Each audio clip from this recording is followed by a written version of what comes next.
I would love to introduce our keynote speaker for today, Stefania Druga. Here. Many of you were fortunate enough to participate in her Tangible Chinese Whispers workshop yesterday. She does amazing work around the world with making and hacking with kids, and I'm so happy that she's here. So, welcome. Thanks.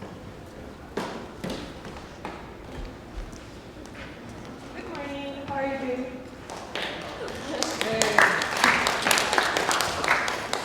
How was the conference so far? Woo! Nice.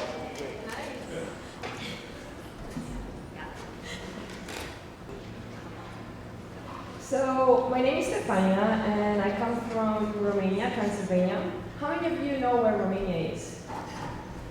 Great!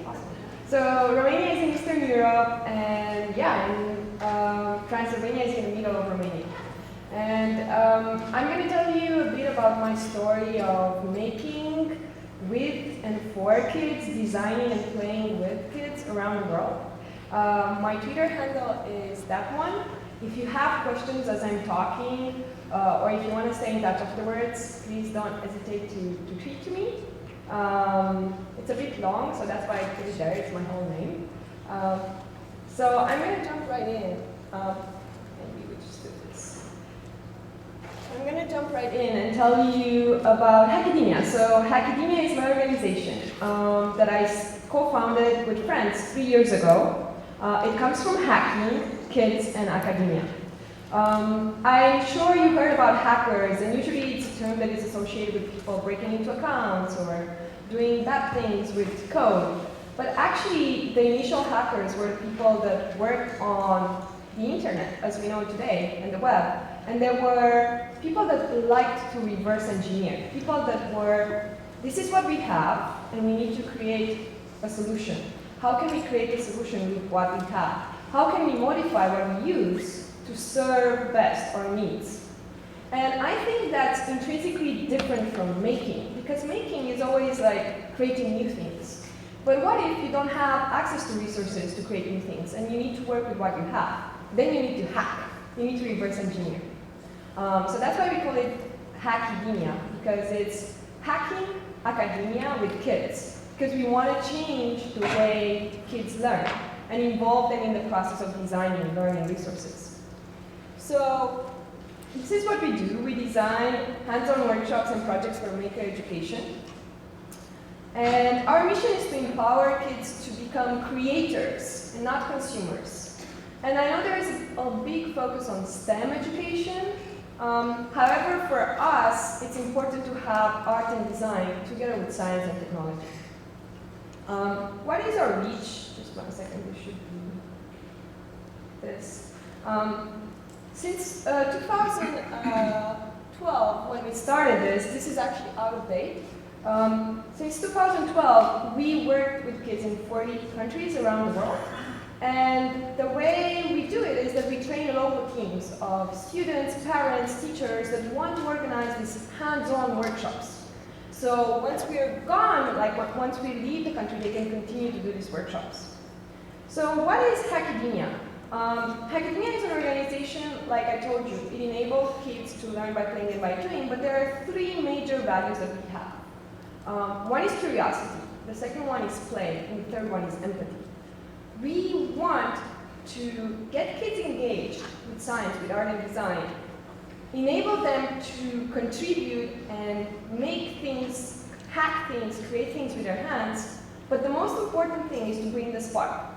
We target kids that are like 10 to 13 years old, because the research shows that that's when they tend to stop asking a lot of questions in school. So we want them to be old enough to do complex projects, interesting projects, and young enough to still be super curious about what they do. Our main projects, we start doing this outside of schools, in makerspaces, co-working spaces, fab labs, universities, museums. You wouldn't imagine, cultural centers, literally in any community space. And then, once we showed, okay, we can work with kids and they are doing amazing projects, we finally got invited to do this into schools. It took a while. Only 2 years later, we could get this into curriculum in certain schools. And now the plan is actually to develop a whole curriculum for schools. So gathering all our experience from the field to take this into school. So when we teach how to use computers in school, we can make it much more interactive and fun. These are our content modules. So we basically play with anything you can imagine, like from extracting DNA from strawberries to designing a musical carpet that makes music while you're dancing on it. And I wanted to tell you why I started doing this. So I was born in a very small village in the middle of the mountains in Romania. In order to stand here today in front of you, I had to go through so many filters. And I was very lucky. These are my mountains, by the way. I was very lucky because in 2007, Romania joined the European Union, which meant that I was allowed to apply for a scholarship abroad and study abroad. And that was great. It also meant that a lot of people, a lot of parents left the country to go and work abroad, and their kids were left home alone. I was a student at the time, so I had the idea of creating this project with my fellow colleagues where we would prepare a surprise show for the parents. So when they come back for Christmas home, they will discover, oh, my daughter knows how to play the guitar, or my son is really talented at drawing. I never knew that. And it was amazing. And the reason why this was important was also because my colleagues' students are future parents. And we wanted to show that a lot of times we believe our kids need money, access to good education, lots of resources, but it's just as important to provide time and attention to what they like and expose them to many different experiences. This project, which was called Pre-Kinder, which means little child in Romanian, is still continued by students today in my university, so that was my first experience of working with kids ever. And I was 20 years old. And later on, I got a scholarship to do a master's in France, Spain, and Portugal. It was a European program, and my first internship was in Peru. So this was in 2008 in Peru. I was training teachers from primary schools from all across the country. And the reason why I wanted to show you this is because I think today we take a lot of this ubiquitous access to technology for granted. In 2008, the way we were teaching how to use computers or do interactive games or learn with interactive content to kids was by going to internet cafes. We had discounts, as you could see. I don't know if any of you speak Spanish.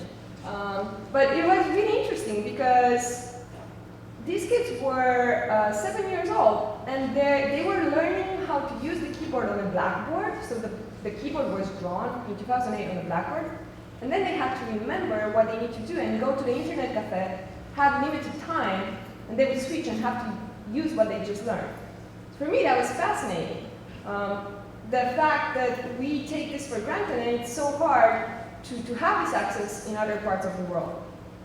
And after I graduated, I got hired by Google in Dublin. That's a whole different story. And I worked for Google for 1 year, and then I decided to quit because I couldn't really work on increasing access to knowledge like I wanted. And I went to Cambodia. This was my first day in Cambodia, in Southeast Asia. And I went to this orphanage where I had students from 2 years old to 18 years old. And this was my classroom. And it was fascinating because only the older kids would speak English. The language in Cambodia is called Khmer. It is one of the most difficult languages in the world because it has a lot of consonants. So what I had to do was to teach the older kids how to teach the younger kids. And that was wonderful because they took agency and they were explaining to them in their own words. And I realized wow, this is really powerful to have circles of knowledge transfer. So basically have 18 years old teaching 16 years old and have 16 years old teaching 12 years old. And I think for them it's also really important because they look up to their peers. And it's not only about the content, but it's also about responsibility, sharing, leadership, all these other soft skills. And it was interesting because we managed to create a computer lab at the time, and they made their first email addresses, their first blogs. But they also showed me a lot of the local know-how, which made me feel really humble, because they knew how to fix their motorbikes. They knew how to build anything with wood. They knew how to do like agriculture with rice, like no one else. Like the science they were using for the rice cultivation was mind-blowing. And I realized, because my phone actually got stolen, I was like, we depend so much on all these devices. And if someone takes my phone and computer away, what can I do with my hands? Would I be able to survive here? And then that also brought another light bulb, where I realized that we have this fake impression that we're very good with technology, but we don't really understand how it works. And that we evolve over time with our hands, like learning with our hands, discovering with the world with our senses. And we can't expect overnight to make this jump and visualize everything in our heads and work only in the abstract. So this gave me the push, like this was my last day in the orphanage. I went and visited like 3 months ago, by the way, and they're doing great. This gave me the push to go back to Europe and start doing the same type of workshops. So I went to France, joined a research center in Paris, and I convinced all the researchers, like these were top life science researchers, to come with me to the most like remote, they call them priority zones in Paris, like outskirts of Paris. Come to the schools and do experiments and do hands-on workshops with kids. This was, I'm sure you heard about squishy circuits. If you haven't, it's basically a dough. Like imagine you're making pizza that conduces electricity. You're adding some lemon juice. So we made these sculptures of dough with lights with kids. And we start like doing these workshops. We saw that the kids that would normally drop behind were getting really engaged when it came to hands-on and project-based learning. And also we saw that kids that were struggling with French because they were coming from Morocco, Algeria, Tunisia, were very good at this because there wasn't so much of a language barrier. We were communicating and working with our hands, and that was great. And the next step for me was to hear that there's a scholarship at a program called Singularity University at NASA, and that they were actually like working on similar issues. They were trying to allow people around the world to access education much more easily. They're tackling global challenges. So I applied as a student for this program, and I was super lucky. They invited me to be an education fellow. So during 4 months, we worked on the NASA campus in Mountain View as part of this program, and I was coaching 30 students from all over the world that were trying to tackle this issue, like how do we imagine the learning system of the future? How do we increase access to healthcare? How do we increase access to communication? Like all these global challenges we're facing today. And as a result, a lot of my students, actually 4 of my students and 2 of my colleague teaching fellows joined me with Hackidemia. And we realized that it's great when adults work on how to use technology to solve global challenges, but actually it would make even more sense to start earlier. And we start doing these workshops like literally all around the world. This was in Budapest. It was a project where we took old webcams, because today most of our computers have integrated webcams, so we have a lot of old webcams that are being thrown away. And we transformed them into microscopes. So kids could actually analyze the water they were drinking and the food they were eating. We had this other project where we would use bacteria and try to create like electricity with the bacteria in the earth and lemons and compare the results. DNA extraction from strawberries. You can do this at home today, by the way. You just need alcohol and soap. And yeah, I can tell you the recipes are on our website, so there are a lot of things that you can try to do at home from these projects. And I love this project because this goes back to what I was saying about tangible versus abstract. This is how we teach Photoshop to kids. And I think it's really important. Instead of them having the interface of a complex software, to first have an understanding of layers and why layers are important when you want to do complicated drawings. And yeah, we also do fun projects, like they create their own toys and customize them. They learn how to 3D print and do 3D designs. I love this one. This is like doing animations. And this one is one of my favorite projects. This was in 2012 in Nigeria. I went to the first MakerFaire in Lagos. And this was a toy built entirely from trash. So this boy who was 12 was using old injections to control this crane just by using water pressure. He spent 2 days to build this. And I was imagining, like, if I would go to a university in Europe and tell a group of mechanical engineering students, okay, I want you to design a crane where you're using water pressure and you need to control every angle. And I was imagining they would probably spend a month on it. And the first 3 weeks they would discuss about what they would do. And this kid, he built it in 2 weeks. He had no example, no internet, no nothing. I think that's pretty amazing. We also had a lot of music workshops, which is why I was so happy to join you in the workshop yesterday and yeah, to be here with you today, because I think after working with people around the world, I realized that there are a couple of things that bring us together, and music is one of them. I always wonder, like, what are the values that make us resonate? Music is definitely one of them. And it's like, kids love music. This is a guitar they built, and they were using it with Makey. Also, very important, everything we capture, like we have a lot of videos from our workshops, they're on our website, it's done by kids, because we want them to tell their own story.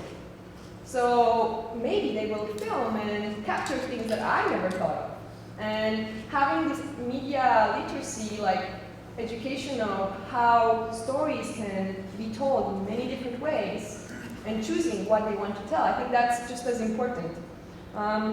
Also, I think the best part is that we don't have like teachers and students, we are all like, we call ourselves mentors and coaches. And my favorite part is that every time I kind of work with young people that will lead workshops, they think like, oh, I need to know everything, I need to teach them, I need to do this. And then they realize that a lot of times the activities can go 180 degrees the other way. And they're going to learn just as much as they're sharing.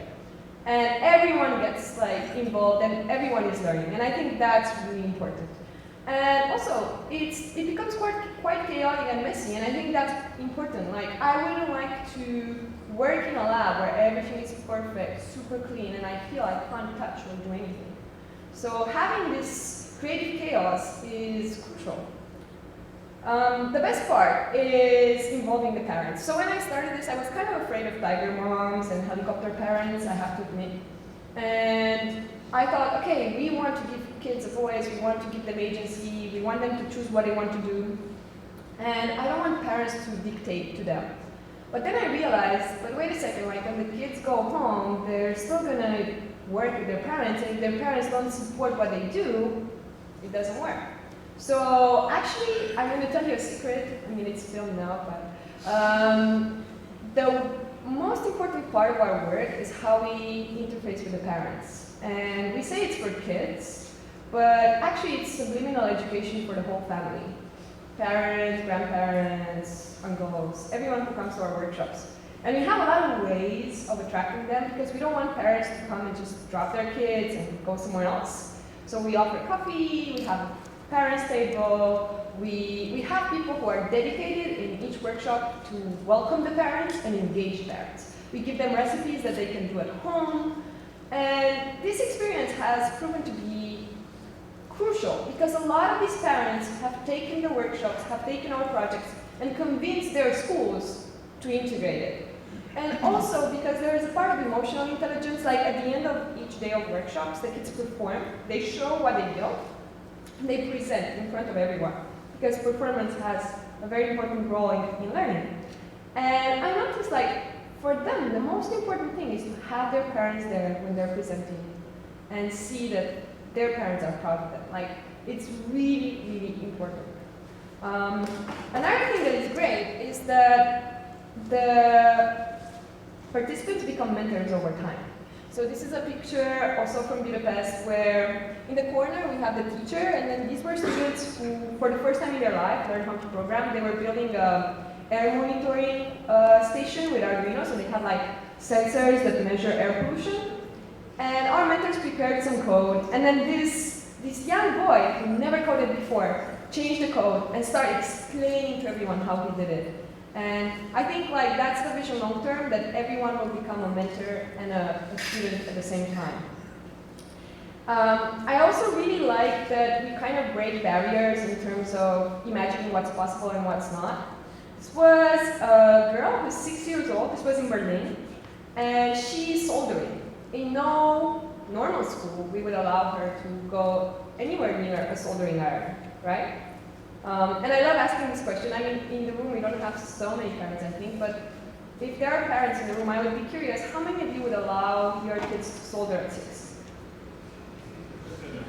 Nice, nice. You should see the answers in Germany. This was great because her parents were next to her. I asked them if they're okay, and she was really good.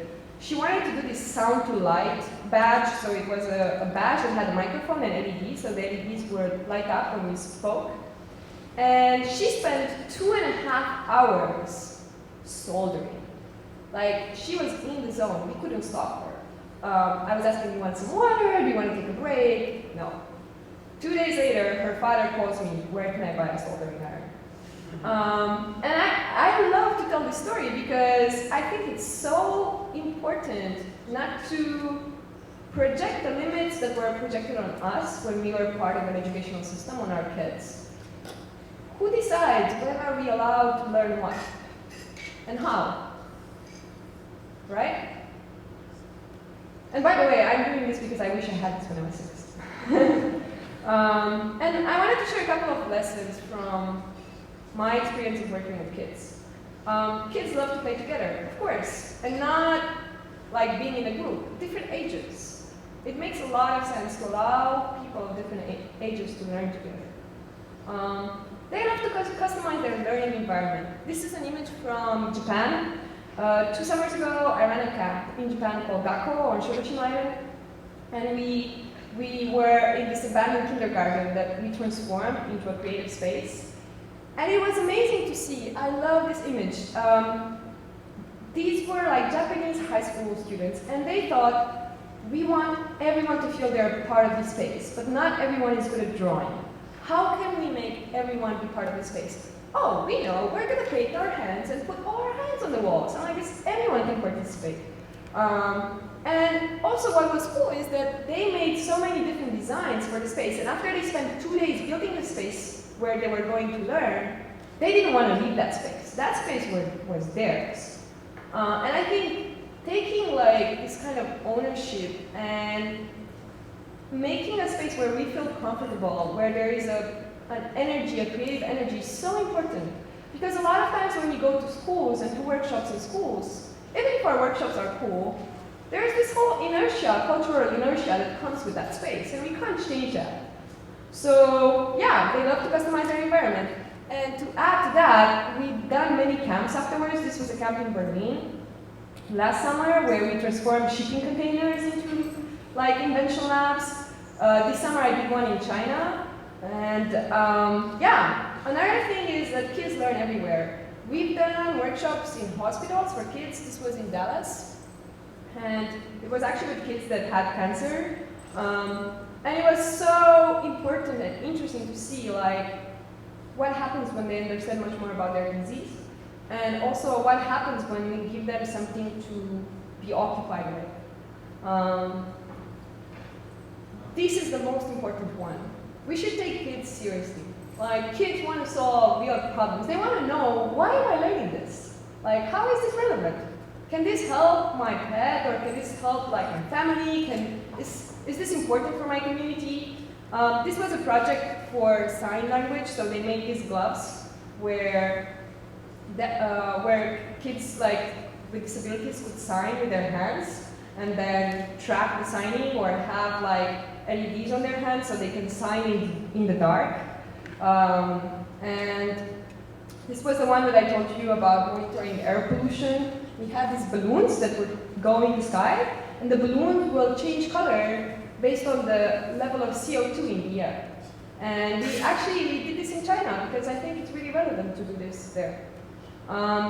We had the same project in Egypt, and actually I love to show this. This was also from Nigeria. Like in Nigeria they have power cuts all the time, and that breaks a lot of their electronics, like their fridge, their appliances. So they don't have PCB manufacturing. So these students had to solder a transformer by hand, and that's where engineering and art meets. Like that what you see right there, I'm sorry the image is not very clear, it's a piece of art. To be able to do that by hand, I'm telling you, it's not easy.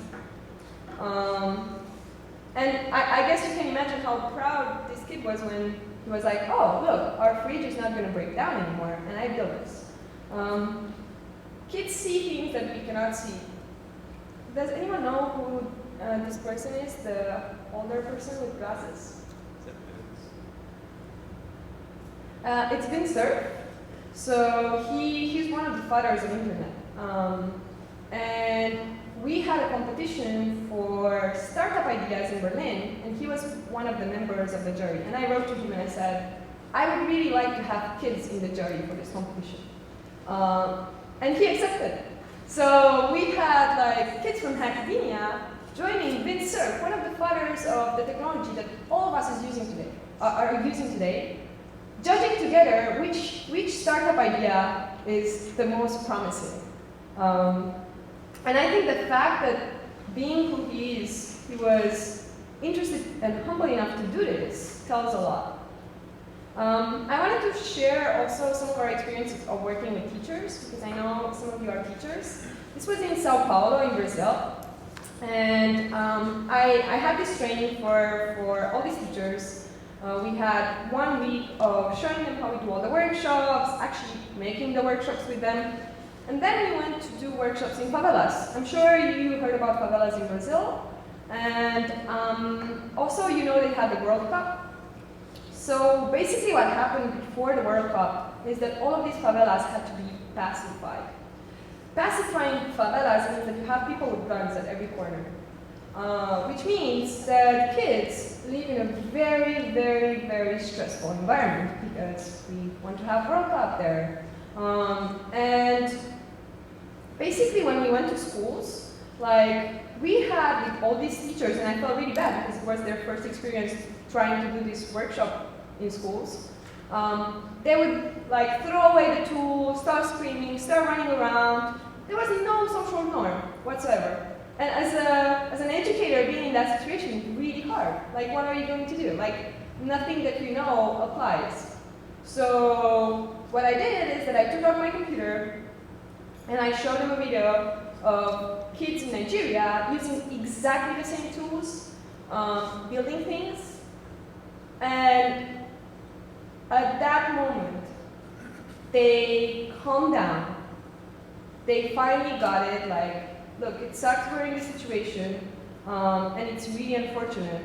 However, there are other kids around the world doing the same thing, and if they can do it, we can do it as well.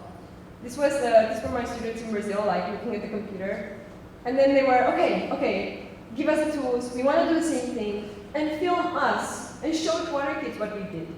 And I thought that was really powerful, because it was this awareness of we're part of something bigger. And it was this awareness of being connected with other people around the world. So yeah, this was in Egypt afterwards, and as a result, like, we had a series of workshops in 10 African countries. The project was called Afrimakers. This was the first country we started in. This was in Egypt. And one of the mentors here was a synthetic biologist, and she had this idea to do conductive ink with vitamin C. So we had workshops with edible conductive ink. I mean, we didn't really try to eat it, but and what was great about this project is that the mentors from Egypt would travel with me to Kenya and become the teachers of the mentors in Kenya, and the people from Kenya would travel with me to Tanzania, and so on. And these are like some of the projects they did, like monitoring the heartbeats, again, different microscopes, different designs, going and teaching programming and in schools. And all of these projects are going to be shared in a book. This is the website, it's afrimakers.org, and I think this is really important because whenever we talk about, I don't know how things are in US in regards to Africa, but in Europe we always talk about helping people in Africa. And I actually think we should see it as an opportunity to learn. No one needs help. If we help someone, it's because we need to feel like we're helping them. I think if we saw it like, we know some things that they don't know, and they know some things that we don't know, and we're having this partnership, it would be so much better. And for me, it was absolutely amazing to see, after being for 4 months in Africa, how these mentors would change the methodology entirely. Like, imagine going around from Egypt, Kenya, Tanzania, Rwanda, Zambia, and seeing people teaching the same thing over and over again, but changing the methodology, changing the references, changing the examples, changing the interactions. That was really powerful. And also to see that, you know, they have so much technology that we don't know about in projects. Like, there is a laser cutter that is $300 used for women who do crafts in Egypt. And yeah, and you can build it at home. Or there's this conductive ink with vitamin C. Or we made Arduinos for $2 because we couldn't order Arduinos online.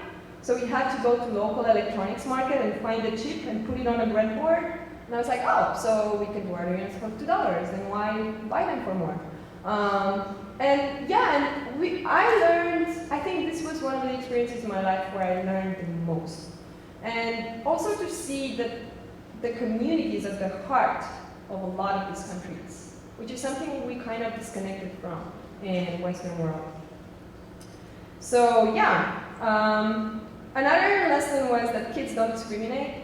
In Romania, where I come from, we have a big problem with Roma minorities. They're very much discriminated, not only in Romania, all across Europe. So I wanted to do a workshop with Roma kids and invite like kids from villages and from Bucharest, the capital, and allow them to work together. And there is no discrimination. They all love to build robots together if they get the chance. They learn from each other. Last but not least, we are all kids. So you can see our mentors going crazy here. And I wanted to show you some, because we are at an Impact conference, and I know you had a lot of music workshops. I wanted to show you a music workshop we've done. So, because I talked for so long, first I'm going to show you a video, and then I'm going to tell you how we did it.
Boston at TEDx.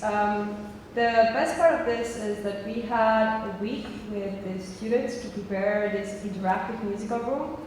And just like you did in the workshop yesterday, they used like SoundCloud or Max or other software to map the sounds, and then Makey or different boards to basically attach any object that produces electricity to the computer and then use it to make sounds.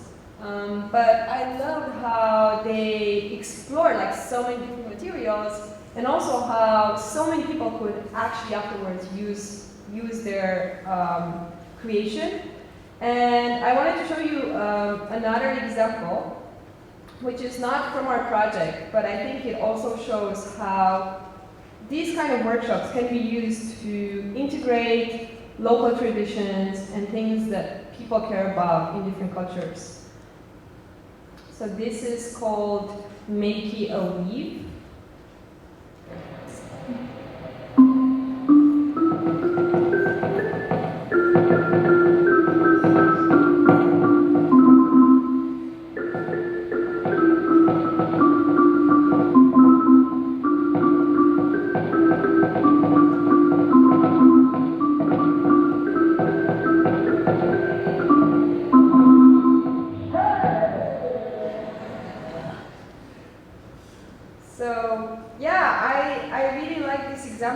Because I think one of the beauty of working with kids and teams around the world is that we learn so much about the local tradition, the things that people care in these different countries, and we think of how to use the technology in ways we never thought before. Yesterday we had this example also like where the very conductive ink is not only used to do like cool interactions, it can actually be used by people with disabilities to play an instrument, and otherwise they couldn't play the instrument anymore. So I call this global inspiration because it's global, but it's also local. And I think my answer to this like future of our society where we become more and more connected is that we will have a global connection, but we will also stay very much in touch with the local community. I really hope so.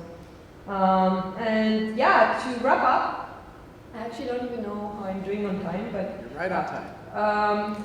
I just want to tell you, after 3 years, is that we actually have a box, a maker box for schools.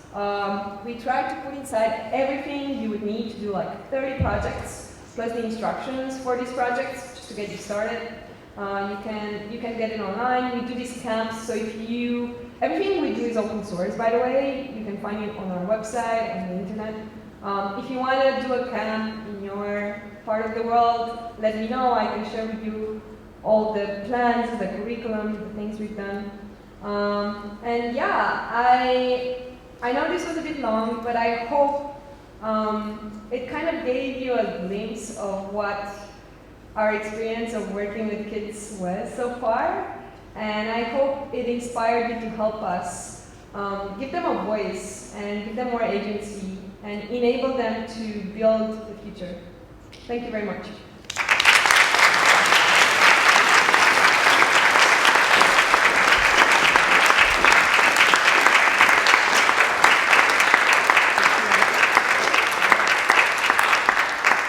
Thank you so much, Stefania, for sharing yesterday and again today. And we're fortunate to have up to 15 minutes for questions and comments from you.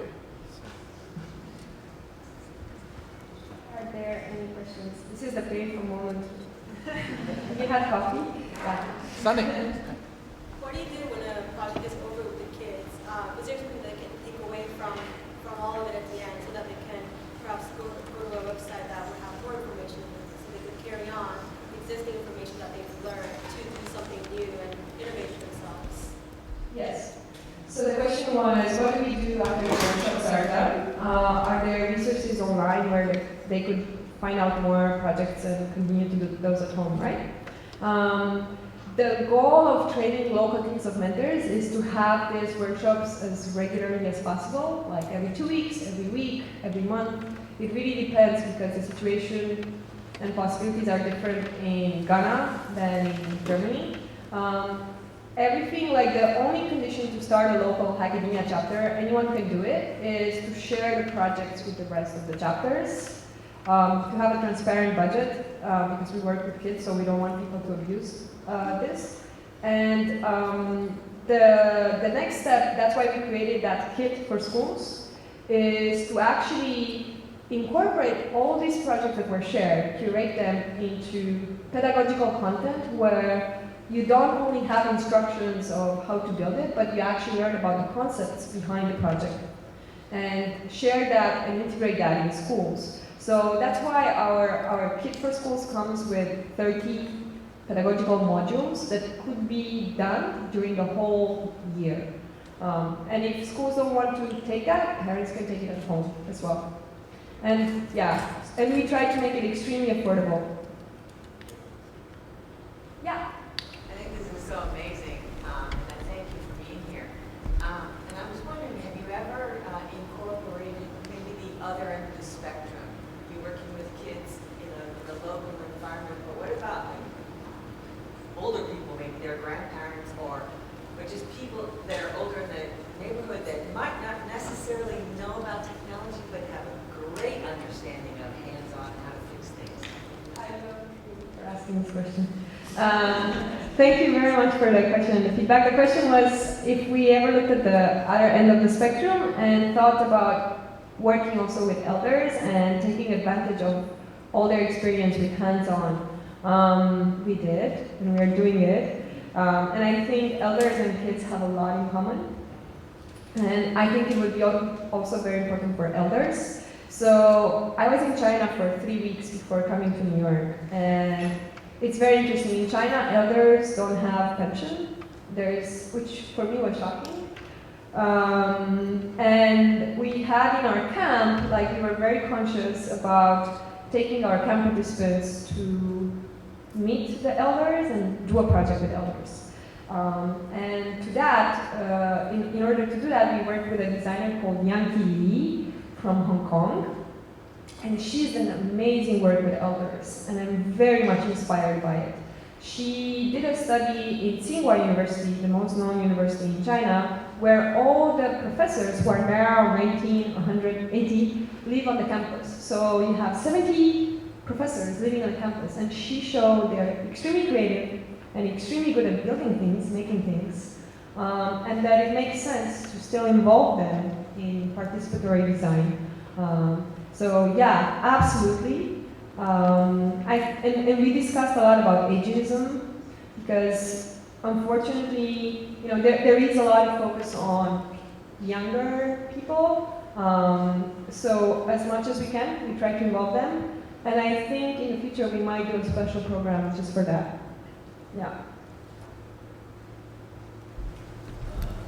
To see your perspective. And just here, looking to China, I volunteer in some workshop in China. As I know, at least 25 million children are in need. And I have been to Thai, India, usually Chinese education. Education environment in Asia is quite different.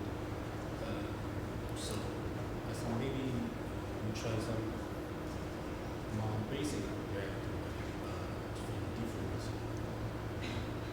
education environment. They are very in need children and business.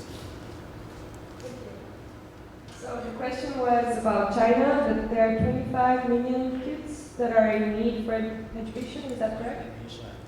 In Asia, and that if we try to do a more direct method of touching or like getting to these kids and simplifying our workshops, we translated all our resources in Chinese. Actually, I can show you, we have a platform where we share all the instructions and everything becomes editable, and that was translated in Chinese as well.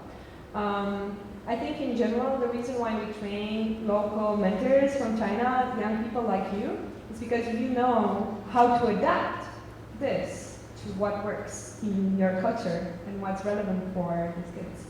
But the main reason for doing this camp, in this camp, we had 20 participants from all provinces in China. And it was very interesting to work with people from provinces that are more rural and to hear their needs. And it was also very encouraging to see that after the camp, a lot of the participants already started doing makerspaces on a rooftop, in an abandoned factory.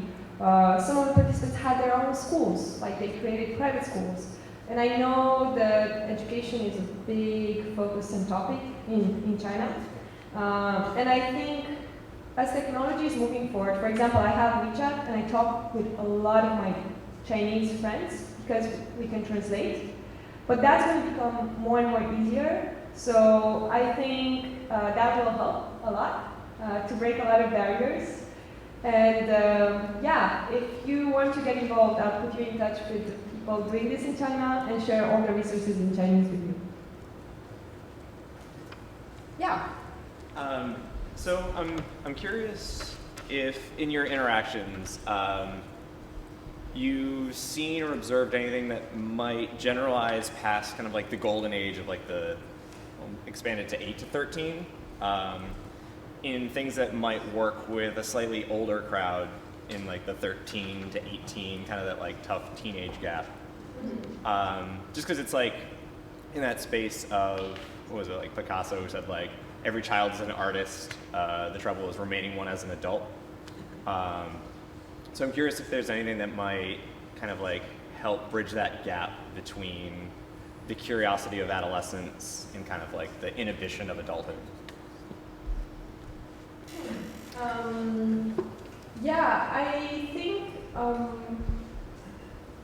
it's a bit harder for us when we work with adolescents. I mean, it depends what age we put behind that word, and also the age is different, like in different cultures, depending on how much freedom is being given to young people.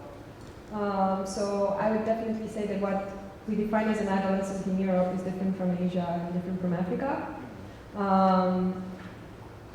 We try as much as possible to connect them with artists, to connect them to students, fresh graduates. The hardest part is until we get them to work together on a project, because when I was training the students in Africa, they were like, this is really hard for us, like to know how to measure air pollution or code. You want us to teach this to kids? Are you crazy? And then when they went to the school, they realized that the kids were learning much faster, and they were always, absolutely every single time, asking them things they never thought of. And that happens to me as well. Like every single time I do a workshop, I learn something new. So I think that might be an incentive for creative people to dedicate the time to get that inspiration and new insights. I'm not sure if I answered your question, but Yeah, I mean, it's in that space of like, I feel like, I don't know, I've done outreach stuff before as like an engineer in my undergrad kind of thing, and there's like that magic cutoff where you just like hit that certain age range where you walk into a room and there's just no buy-in. Like everyone's just a little bit too like reserved to move, or there's like everyone's a little bit too inhibited to kind of like come out of their shell and like actually get excited, because being excited about something is maybe like, I don't know, faux pas inside of the group, or there are certain norms or whatnot. I don't know if others have experienced that. Maybe it's just like an engineering robotics thing in high school. That's also cultural. Yeah. yeah, I think it's cultural, but I definitely think that's happening. It's happening less and less. I think I'm doing a coding school in New York now, and I'm 29. I'm turning 29 in September. So a lot of people think I'm crazy for wanting to learn advanced programming skills at this age. And a lot of times when I'm in those like workshops or conferences, it is very hostile, and like people kind of like don't want to allow themselves to be themselves. However, you can always break that, and the way you break it is different depending from crowd to crowd. I think when dealing with a common like challenge helps, like having a common project, or try to find something where we're not part of different camps, but where we're part of the same camp. Like for example, maybe you're a roboticist engineer and I'm a designer, but we both love hip hop. So if we go to, a hip hop class, we're going to be part of the same group. And finding what unites us in those environments or groups might help people open up. But it's up to you. I mean, like, be the change you want to see. I wanted to show you the website, but I'll show it to you afterwards. Thank you very much. Enjoy the rest of the conference.